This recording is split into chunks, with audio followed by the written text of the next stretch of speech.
Well, Time Magazine, who, named Greta Thunberg Person of the Year, and she was a huge inspiration to me as well last fall. Time Magazine said that your book would be the most anticipated book of the fall, and that's the fourth quarter of one of the most momentous years in history, 2020.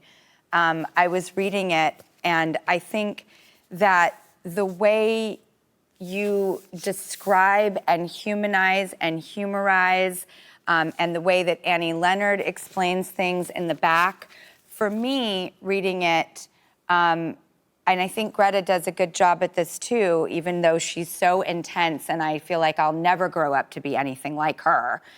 You were able to put into words the climate crisis that made it feel like there is hope.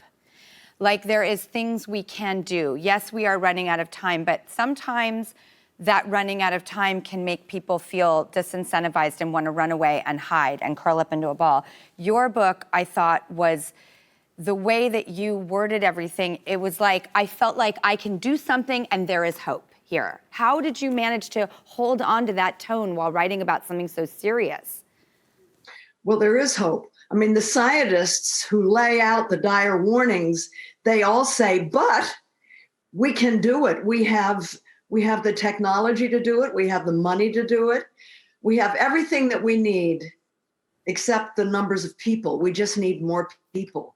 We need about 11 million people to be prepared to put themselves on the line and force this to happen. And we can do that.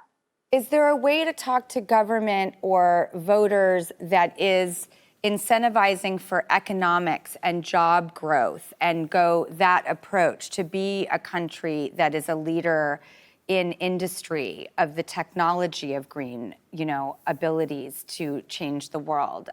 Is that a smart, intelligent way in that doesn't feel divisive or alienating? Absolutely. You're right to look for a way in that's not alienating. That's really smart, Drew. The fact is that the green economy of the future is more job intensive. There are millions of jobs that are needed to build electric cars and trains and buses and charging stations and a smart energy grid and retrofitting. We're not resilient in this country. We need resilience because more things are going to come at us even if we started doing everything right. Because we haven't acted sooner, the heat that's baked in is going to mean that for a while things are going to get a lot worse and there will be more pandemics. So our society needs to be resilient. Resilience requires jobs. So what we need to do is we need to help the workers that are now working in the dirty industries and the fossil fuel industries to move into good union jobs in the clean energy sector. What's standing in our way? Well, fossil fuels, and they're a biggie. We have to overcome the influence that fossil fuels have on our government. And labor, big labor.